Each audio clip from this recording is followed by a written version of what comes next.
Naalala ko na naman, sir, nabanggit mo na naman yung bundok. Yun sa yung experience din ng husband ko naman sa ano, Mount Purgatory. Ay, yes, oo, yun. Ayan.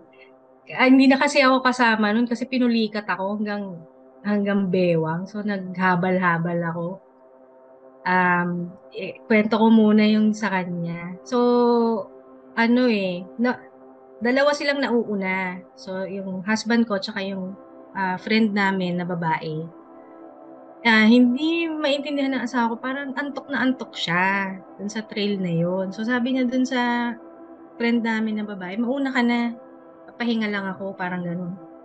So, naupo pala siya. Tapos, nakaiglip siya. Tapos, hindi niya alam kung gaano siya katagal nakaiglip. Nung magising siya, sabi niya maglalakad. Maglalakad na siya ulit. So, lakad siya. Tapos, nakaramdam na naman siya ng antok.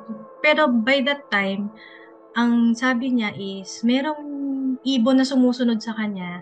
Tapos, humuhuni yung ibon. Ito naman siya, hinahanap niya yung ibon. Sinusundan-sundan niya habang naglalakad siya.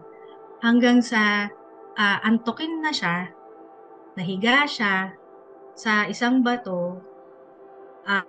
Yun, nakatulog siya. Parang ang ibon, ano yun? Ibong Ibong Adarna eh, no? Oo. Dharma. Oo, Okay. oo, oo. So, nakatulog siya. Tapos, nung dumating yung isa nilang kasama, nakita siya, yung pwesto niya is para siyang may kayakap. Yung isang arm Doon niya, sa bato. dun sa bato. Nakaangat yung braso niya. Oo, oo. Para siyang may kaakap. Tapos, ginising siya. Ito palang kasama niya, ano din, sensitive din.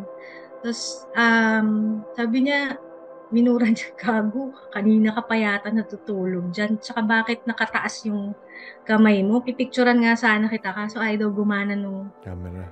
nung phone camera. Mm-mm. So, hindi niya na-picturean, nakataas na yun, nakataas yung kamay niya. So, ang nangyari is, hindi, sabi sa kanya, merong ano sa'yo, naglalaro sa'yo. Yun lang yung sinabi nung kasama. So, Oo. ang ending is, sabay na silang naglakad, hindi na siya nakatulog. Oo.